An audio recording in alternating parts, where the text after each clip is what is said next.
पूजा पाल का नाम इन दिनों सुर्खियों में है, लेकिन इस बीच अखिलेश यादव ने जो कहा है वो चर्चा का विषय बन गया है। दरअसल अखिलेश यादव ने कहा कि विधायक पूजा पाल की सुरक्षा को लेकर बड़ा खतरा है और इस पर गंभीर जांच जरूरी है।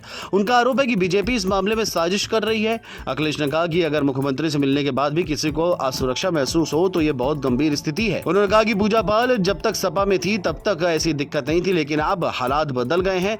सपा ने केंद्रीय गृह मंत्री को पत्र लिखकर पूजा पाल की सुरक्षा और पूरे मामले की निष्पक्ष जांच की मांग की है। सुल्तानपुर के लंबुआ में सपा नेता सुनील यादव की मौत के मामले में पूर्व विधायक संतोष पांडे की सियासत को बड़ा झटका लगा है। बताया जा रहा है कि अखिलेश यादव अब संतोष की कार्यशैली से नाराज है और इसी वजह से उन्होंने सुनील यादव के परिवार और उनके विरोधी नेता जितेंद्र वर्मा उर्फ बाजीगर को मंच पर बुलाया और परिवार को 5 लाख की आर्थिक मदद दी। इस कार्यक्रम में संतोष पांडे का कोई करीबी नेता नजर नहीं आया। घटना के बाद इलाके में यादव और ब्राह्मण समाज के बीच तनाव की चर्चा बढ़ गई है, जिससे संतोष की छवि अखिलेश के सामने और कमजोर हो रही है। कासगंज से बड़ी खबर है, जहां गोगा मेडी दर्शन को जा रहे श्रद्धालुओं की ट्रैक्टर ट्रॉली को बुलंदशहर के थाना अरनिया में क्षेत्र में नेशनल हाईवे पर एक कंटेनर ने टक्कर मार दी। हादसे में एक बच्चे और 2 महिलाओं समेत 9 लोगों की मौत हो गई, जबकि करीब 50 श्रद्धालु गंभीर रूप से घायल हो गए। राजकुमार जी, कहाँ से कहाँ जा रहे थे आप? कितने लोग थे? चोरों से आ रहे थे और गोवा मेडी जा रहे थे।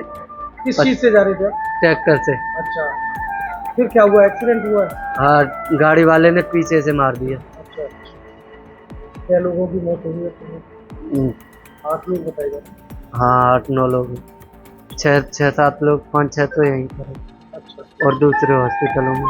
कितने घायल हैं? घायल तो सभी। कासगंज से लोकमंच के लिए जुम्मन कुरैशी की रिपोर्ट। निक्की केस से जुड़ी ग्रेटर नोएडा से बड़ी खबर सामने आई है, जहां दहेज उत्पीड़न के मामले में पुलिस ने बड़ी सफलता हासिल की है। पुलिस ने मृतका निक्की के जेठ रोहित को गिरफ्तार कर लिया है। बता दें कि 21 अगस्त को सिरसा गांव में निक्की की संदिग्ध परिस्थितियों में मौत हो गई थी, जिसमें उसके पति और सास को पहले ही हिरासत में लिया जा चुका है। अब फरार चल रहे जेठ की गिरफ्तारी कासना थाना पुलिस ने सिरसा चौराहे से की है। लगातार हो रही कार्रवाई से पीड़ित पक्ष को न्याय मिलने की उम्मीद और मजबूत हो गई है। ग्रेटर नोएडा से लोकमंच के लिए विनायक गुप्ता की रिपोर्ट। भारत के गगनवीर का ग्रैंड वेलकम किया गया है। दरअसल अंतरिक्ष यात्रा से लौटे ग्रुप कैप्टन शुभांशु शुक्ला जब अपने गृहनगर लखनऊ पहुंचे तो उनका भव्य स्वागत हुआ। एयरपोर्ट पर डिप्टी सीएम ब्रजेश पाठक ने गर्मजोशी से उनका अभिनंदन किया और इसे लखनऊ के लिए गौरव का दिन बताया। शुभांशु शुक्ला के परिवारजन, रिश्तेदार और हजारों लखनऊ वासी लंबे समय से इस पल का इंतजार कर रहे थे। शहर में जगह जगह उनके स्वागत के पोस्टर लगे थे और त्रिवेणी नगर में जश्न का माहौल था। कुशीनगर से बड़ी खबर है, जहां यूरिया खाद को लेकर किसानों के बीच महाभारत हो गई। दरअसल रामकोला थाने में कुसमाहा समिति पर खाद लेने के लिए लंबी लाइन में अचानक विवाद हो गया। देखते ही देखते 2 पक्ष आमने सामने आ गए और मारपीट शुरू हो गई। हालात इतने बिगड़े कि दोनों ओर से जमकर जूते चप्पल चले। किसानों का आरोप है कि खाद की सप्लाई कम और भीड़ ज्यादा होने से अफरा तफरी मचती है। सूचना पर पहुंची पुलिस ने मामला शांत कराया। इस बीच प्रतापगढ़ के ब्लॉक प्रमुख सुशील सिंह की पत्नी और बेटियों ने प्रेस वार्ता कर पुलिस पर गंभीर आरोप लगाए। उन्होंने कहा कि पट्टी गोलीकांड के मामले में आत्मरक्षा में गोली चलाने के बावजूद सुशील सिंह को फंसाया गया। साथ ही ड्रग्स बरामदगी को लेकर आरोप लगाया गया कि पुलिस ने गड्ढे में पहले से सामान रखकर झूठी कार्रवाई दिखाई। परिवार का कहना है कि जिस तरह से बरामदगी बताई गई, वहां प्रधान ने 3 अगस्त को खुदाई कराई थी। पत्नी और बेटी ने सीओ और कोतवाली पुलिस पर साजिश का आरोप लगाते हुए मामले की जांच सीबीसीआईडी से कराने की मांग की है। कौशाम्बी से पुलिस व्यवस्था पर सवाल खड़े करने वाली खबर सामने आई है, जहां सराय अकील थाना क्षेत्र के भगवानपुर चौकी इंचार्ज का मामला सुर्खियों में है। सुबह पुलिस अधीक्षक कार्यालय से प्रेस नोट जारी कर चौकी इंचार्ज की सराहना की गई और उन्हें मानवता की मिसाल बताया गया, लेकिन शाम होते ही वही अधिकारी चर्चा में आ गए जब आरोप लगा कि उन्होंने बिना उचित जांच एक निर्दोष को जेल भेज दिया है, जिसके बाद उन्हें लाइन हाजिर कर दिया गया और पूरे मामले की जांच सीओ चायल को सौंपी गई है। इस घटनाक्रम में पुलिस की कार्यप्रणाली पर गंभीर सवाल खड़े करती है। कौशाम्बी से लोकमंच के लिए लवलेश कुमार की रिपोर्ट। चंदौली में दर्दनाक हादसा हुआ है, जहां पानी के तेज बहाव ने एक परिवार की खुशियां छीन ली हैं। 30 साल की गुड़िया बानो ससुराल लौट रही थी कि पसही डबक जमालपुर थाना क्षेत्र में सीएनजी टेम्पो पानी में पलट गया। हादसे में गुड़िया का हाथ वाहन के नीचे दब गया और उसकी मौत हो गई। उन्होंने 3 साल के बेटे आरिफ को तो बचा लिया, लेकिन खुद बहाव में फंस गई। वहीं 2 साल का बच्चा पानी में बह गया। घटना से परिजनों में मातम छा गया है। मिर्जापुर से शव ला करके चुकिया थाना क्षेत्र के सिकंदरपुर गांव स्थित कब्रिस्तान में सुपुर्द खाक किया गया। चंदौली से लोकमंच के लिए सुजीत कुमार की रिपोर्ट। अमरोहा दया थाना क्षेत्र के गाँव रामघाट में हुए हरपाल प्रकरण का पुलिस ने खुलासा किया है। रविवार को गन्ने के खेत में उसकी मौत हो गई थी। जाँच में सामने आया कि हरपाल गाँव की एक महिला पर दबाव बना रहा था। लगातार परेशानी से तंग आकर महिला ने उसे खेत में बुलाया और वारदात कर दी। पुलिस ने महिला को गिरफ्तार कर लिया है। सीओ नौगावा सादात अवध मान भदौरिया ने बताया कि मृतक की हरकतों से परेशान होकर महिला ने ये कदम उठाया।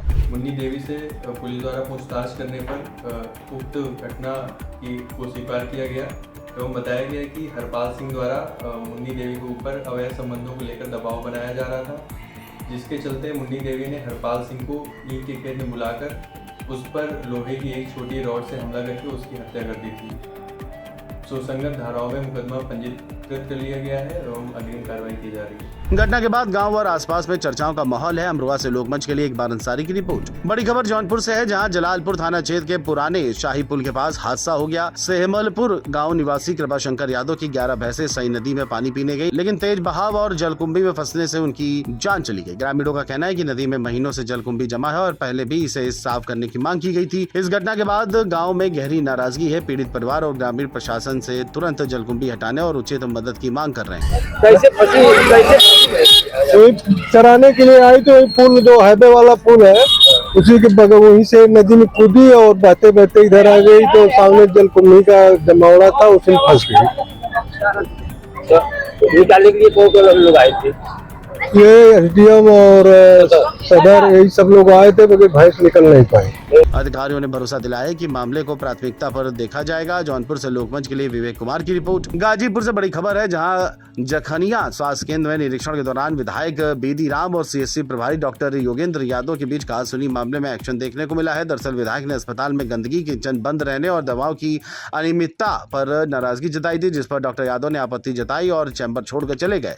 मामला बढ़ा तो जिलाधिकारी के निर्देश पर स्वास्थ्य विभाग ने तुरंत एक्शन लिया। सीएमओ ने डॉक्टर यादव को पद से हटाकर कार्यालय से अटैच कर दिया है। उनकी जगह डॉक्टर अवधेश पासवान को जखनिया का नया प्रभारी बनाया गया। इस कार्रवाई से इलाके में स्वास्थ्य सेवाओं को लेकर चर्चा तेज हो गई। एक और बड़ी खबर कासगंज से है, जहां के गंज डुडवारा क्षेत्र में व्यापारी अंकुर गुप्ता के साथ हुई मारपीट को लेकर व्यापारियों में नाराजगी है। 4 दिन पहले गणेशपुर गांव में उन्हें चोर समझकर पीटा गया था। इस घटना के बाद व्यापारियों ने अपनी दुकान बंद कर पुलिस प्रशासन के खिलाफ धरना दिया। उनका कहना है कि पुलिस ने 20 से 25 अज्ञात लोगों पर केस दर्ज किया था, लेकिन अब तक कोई कार्रवाई नहीं हुई। व्यापारी आरोपियों की गिरफ्तारी की मांग कर रहे हैं और एसपी को मौके पर बुलाने की जिद कर रहे हैं। बीजेपी का हमारा भाई ये बहू है, वो उसकी संगठन मंत्री है। हिंदू को टारगेट करके ये लोग ऐसा मारा है। कोई वहाँ बचा नहीं रहा था, जो पहचान रहे थे वो भी वीडियो बना रहे थे। तुम्हें कितना मारा है? इनको समीयत ने मारा, पत्रकार के भाई पूरा परिवार ने हमें मारा। वो नेता हैं, उनके पास बड़े बड़े नेताओं के कोतवाल साहब के फोन आ गए, अंकुर के खिलाफ कार्रवाई करने के लिए फोन आए थे। वो गांव में खुलेआम घूम रही हैं। वहाँ पे खड़े हुए थे, गाड़ी से खड़े हुए थे, फिर भी उन लोगों ने ये बोला कि लूट करने आए हैं, चोरी करने आए हैं। खोखे के पीछे जब गए टॉयलेट करने तो 4-5 लोगों ने पहले मार लिया, फिर जब बाहर निकल के आए तो बहुत सारी भीड़ इकट्ठी होकर सब लोगों ने बहुत मारा है। हमें यहाँ के प्रशासन की मिली भगत लग रही है। यहाँ कोई सुनवाई नहीं हो रही है। जो वीडियो में है उनको तो कम से कम पकड़ा जाए। हमारे मन में कोई जातिवाद नहीं है, चाहे उसमें हिंदू हो चाहे मुस्लिम हो, उसको पकड़ा जाए। ईटा जो रेलवे का फाटक है वो बंद था उस समय, उस कारण उन्होंने अपनी गाड़ी वहीं खड़ी करके और लवशंका के लिए एक तरफ जाकर पेशाब कर रहे थे। तभी कुछ शरारती तत्वों ने उनको गलत उद्देश्य से मारपीट करने का प्रयास किया। देखते ही देखते वहां तमाम लोग इकट्ठे हो गए और इतना मारा कि उनको अधमरा करके छोड़ा गया। हालांकि अधिकारियों ने कार्रवाई का भरोसा दिया है। कासगंज से लोकमंच के लिए जुम्मन कुरैशी की रिपोर्ट। हरदोई से खबर है, जहां पिहानी क्षेत्र के कुल्ही घाट पर नहर में एक युवक का शव मिलने से हड़कंप मच गया। मृतक की पहचान कुल्ही गांव मुंशी के रूप में हुई है, जो शनिवार से लापता था। सुबह ग्रामीणों ने शव को देखकर पुलिस को सूचना दी। मौके पर भीड़ जमा हो गई और पुलिस ने शव को नहर से बाहर निकलवा कर पोस्टमार्टम के लिए भेजा। अचानक हुई इस घटना से परिवार और गाँव में शोक की लहर है। पुलिस का कहना है कि मौत के कारणों की जाँच की जा रही है और पोस्टमार्टम रिपोर्ट के बाद ही स्थिति स्पष्ट होगी। मुजफ्फरनगर पुलिस ने शाहपुर थाना क्षेत्र में बड़ी कार्रवाई करते हुए प्रदीप कुमार की संपत्ति को गैंगस्टर एक्ट के तहत जब्त किया। पुलिस ने करीब 6.30 करोड़ रुपए की संपत्ति जब्त की और मुनादी करा करके कार्रवाई पूरी की। यह मामला बुढ़ाना क्षेत्र के विज्ञाना गांव से जुड़ा है। एसएसपी संजय कुमार वर्मा ने बताया कि कार्रवाई पूरी तरह कानून के अनुसार की गई है और आगे भी ऐसे मामलों में सख्त कदम उठाए जाएंगे। इस कार्रवाई के बाद इलाके में चर्चा का माहौल बना हुआ है और लोग पुलिस की सख्ती की चर्चा कर रहे हैं। मुजफ्फरनगर से लोकमंच के लिए अंकित कुमार की रिपोर्ट।